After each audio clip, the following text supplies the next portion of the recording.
Welcome back, and thank you for joining us in this conversation as we look back at how the church started its visioning process for its mission about justice and inclusion here at Central Christian Church. We kind of want to take a look outside the church today, and we want to kind of look at the city in which the church is a part of. Today we have Tony Lopez, the Deputy Director of Violence Reduction here in Indianapolis, a very good friend of mine and a member of Central, and grateful that he is with us today. So, Tony, you've been a part of the city's Department on Violence Reduction for quite some time, and now you're the Deputy Director. Tell me a little bit about what you do. Yeah, so as the Deputy Director, I oversee our gun violence reduction strategy. So Indianapolis worked with Oakland and the National Institute for Criminal Justice Reform and brought a program that they saw was working, a strategy that they saw was working in Oakland to Indianapolis to see how it might help our rising homicide rates each year. We've kind of had the program the last couple of years while I've been working.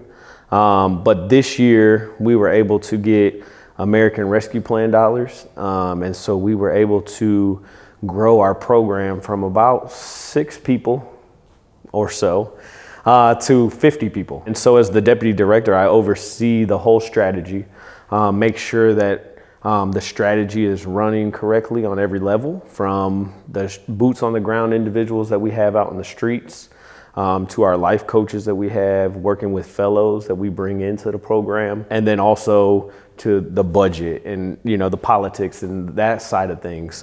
So just really overseeing the whole strategy and making sure that we can produce the numbers we want to see, and then just keep it going within the city. Part of the work that you do is a connection with the rising rates of homicide in Indianapolis. And the hope is that this program and its full implementation will help reduce that.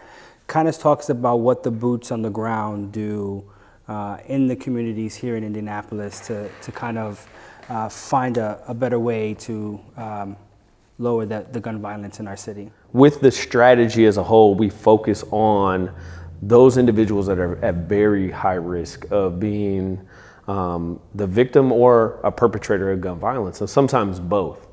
Sometimes if they're the perpetrator of gun violence, they also have been a victim of gun violence. So we have what we call violence interrupters. Our violence interrupters are individuals that are credible messengers within some of the most dangerous parts of the city. Those individuals have lived a life before, can move around the neighborhoods and talk to people. They can break up conflicts, that they can interrupt conflicts, let's say that, interrupt conflicts that they may see going on in neighborhoods at times when they're driving around, usually more in the evening and late morning, early morning times. But also at the same time, they're individuals that work with families and neighbors when a homicide happens or a non-fatal shooting scene happens. And they go work with those individuals, try to stop. The main goal is to try and stop retaliation from happening. At the same time, we have outreach workers who are out in the communities, going to community events with community organizations, building relationships with community organizations. The idea is that we can't do it alone. We are a new program, new strategy, and there's plenty of individuals within the city, within faith-based, within nonprofit organizations throughout the city that are already doing the work. And so our outreach workers go to them, partner with them, try and see how they can help them out, how those organizations can help us out. And so at the same time, they are the individuals going and finding a very high risk individual and trying to get them into what we call our fellowship program. So let's say you become a fellow. Let's say you were a fellow and you come into our program. An outreach worker finds you in the street, talks to you, brings you into the fellowship. You would go to a life coach. So I would be your life coach. The life coach's main responsibility is to pull you into the program and work with you side by side, right? They're not going to tell you what to do, but they're going to work with you to come up with what you want to do, your goals, your aspirations, trying to help you be successful. So you would be working with the life coach on a daily basis, texting, talking. They would help you get job ready if you're not job ready. They would get you into schooling if you need to finish schooling. They would just work with you to break down whatever barriers you have, whatever's holding you back from being successful. There are monetary values in that. We can help out with stipends. We give stipends at the end of the month. So on top of working and getting money, you get a stipend also for achieving goals and doing certain things throughout the month. And then at the same time, you would go through a monthly cognitive behavioral therapy class, learning how to change your mindset, change the way you think about things. So that's what it looks like in a whole, the strategy. On top of that, we do so many other little small things throughout the community with community outreach events by going into some of the hotter areas that are being hit with crime and just popping up a grill and grilling out food and handing out food boxes with fresh produce and things like that, and bringing services into the neighborhood that normally wouldn't be in the neighborhood. We're their way of getting into the neighborhood and coming in and talking to people. So we do that throughout the year. So our age range in our program is 18 to 35. That's what the data shows is being hit the hardest with gun violence, being affected by a victim or a perpetrator. But we're seeing more and more individuals in that high school age or just under the high school age, in middle school even, having guns, doing shootings, having issues. We're losing a lot of kids to gun violence right now that are in that middle school, high school age range. And so at the same time, we do what we call safe summer programs. So on Friday nights, we have 3 different locations in the city at parks. We open up the gyms for 3 hours in the evenings for them to come and get off the streets, get away from being out and about, up to no good, and come and hang out. We do different kinds of programming, teaching them different things that they may never even think about, like CrossFit, or we ran football drills one time. We do like a music and paint sessions where they can paint different kinds of painting and stuff and listen to music. And we give them just different things to focus on and think about. It sounds a lot like, the strategy of the program in helping reduce violence in Indianapolis is building relationships. It's getting to know people who are directly affected by that particular violence, and give voice and power to them in this particular process, but also thinking about everyone in that community. So if you're affected, here are some opportunities for you. And in a sense, like, you're not forgotten, right? Victims of violence are sometimes forgotten in that particular process, right? When someone's shot, there's a bunch of presence. And once everything is done, you don't see those people again until something else happens. And so it sounds as if this particular program is trying to intentionally create relationships to help these communities understand they're not forgotten in this process. Yeah, so pulling those individuals, the what we call VHR, the very high risk individuals, into our program, into the fellowship. But at the same time, our violence interrupters, our outreach workers who are out on the streets, out in the community, are, like you said, reaching not only the families of these victims, the homicide victims and the non-fatal shooting victims, but also the neighbors. Everybody in that 1 block or 2 block area that keeps getting affected by gun violence within their neighborhoods. They're out there trying to help them, talk to them, see what kind of resources they could try and bring in for them. Just trying to reach the whole city as a whole. So you and I have known each other for quite some time. And it is a pleasure to see you in a role like this. It actually reminds me of kind of the work we tried to do when we were both in the Department of Corrections with juveniles, right? What is it about working with high-risk individuals that pulls you to want to continue to work with that particular group? I just think for me, it's anybody could have gone down that, that path. When we were working at juvenile, you see kids that some of them committed heinous crimes. Some of them did not. Some of them just committed one little small thing. And, and I think about it when I thought about it when I was working there, but then also as a parole officer, just anybody at any point in time could get in trouble. Anybody at any point in time could have lived a different life than what they lived. Seeing some of these individuals, just the relationships you build with them, and seeing how just the smallest things you do with them brightens up their day, shows them that they have support, which is sometimes things that they lose or have never really had.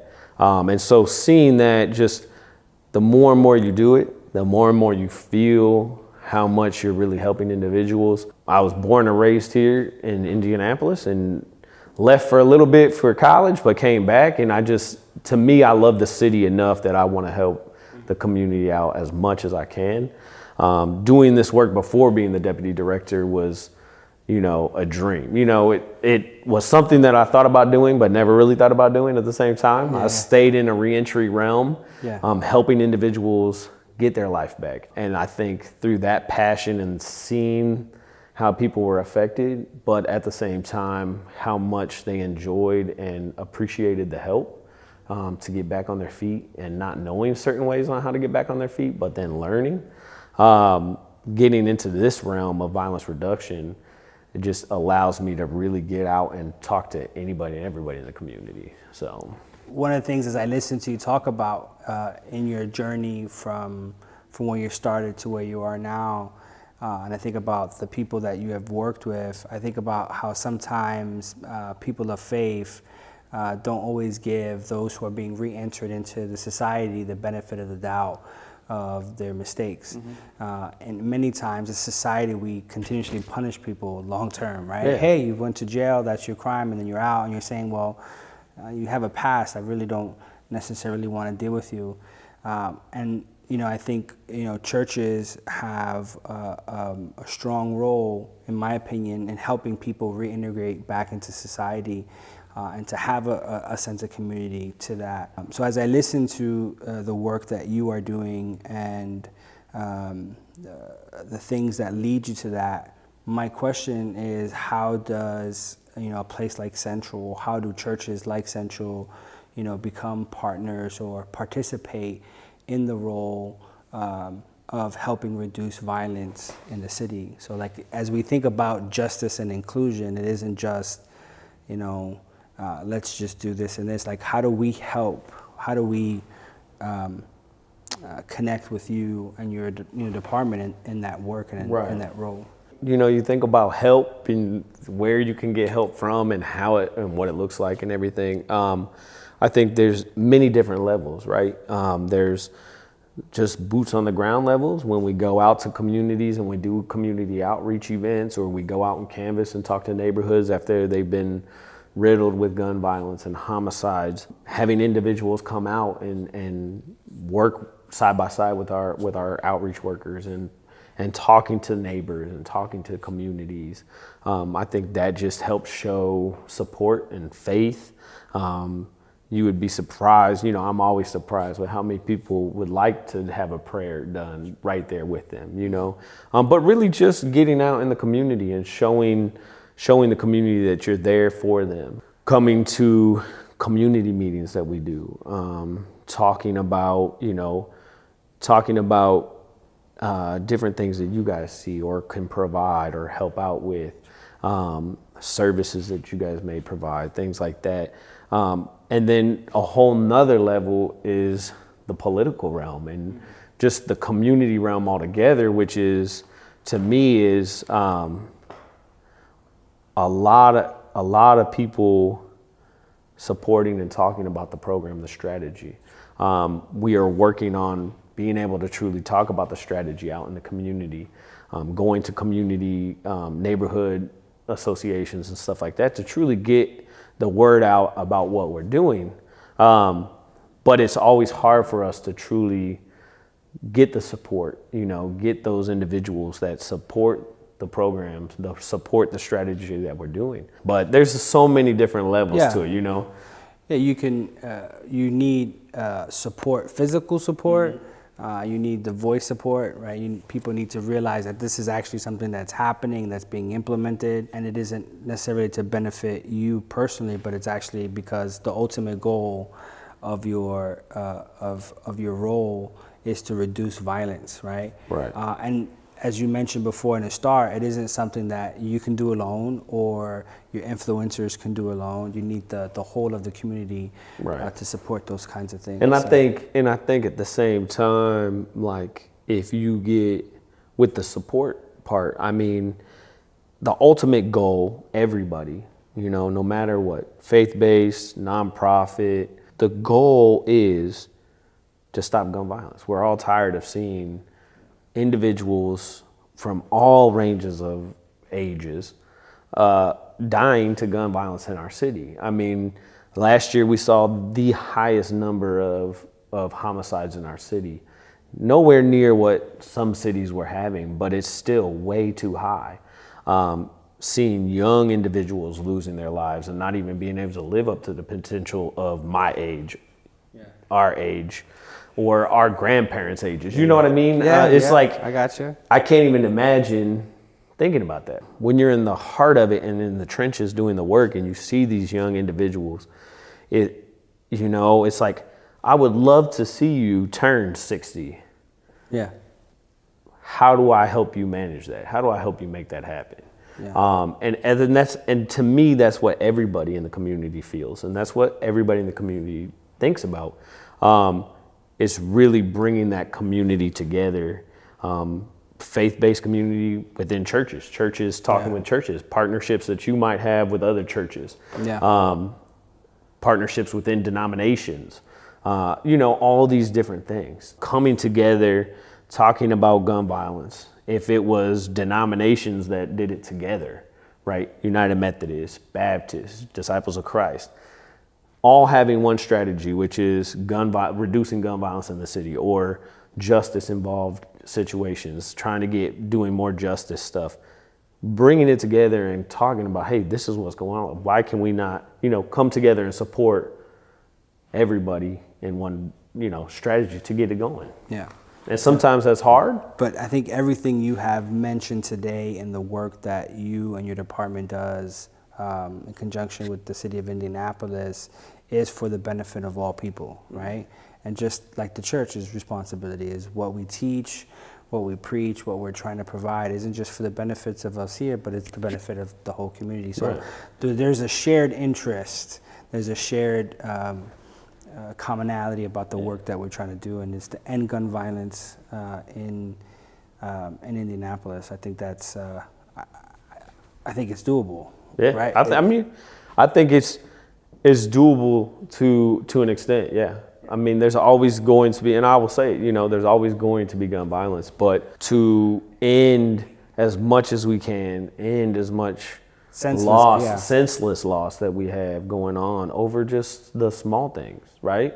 Social media, people uneducated about guns and having a gun and accidentally shooting themselves and things like that. It's just truly learning and how to make changes. I'm really appreciative of you coming and spending time and talking with us and sharing with us the work that you do and how churches can participate in that process of ending gun violence in Indianapolis. So thanks once again. I really appreciate you. No problem. Anytime. We look forward to seeing you again, and take care. God bless.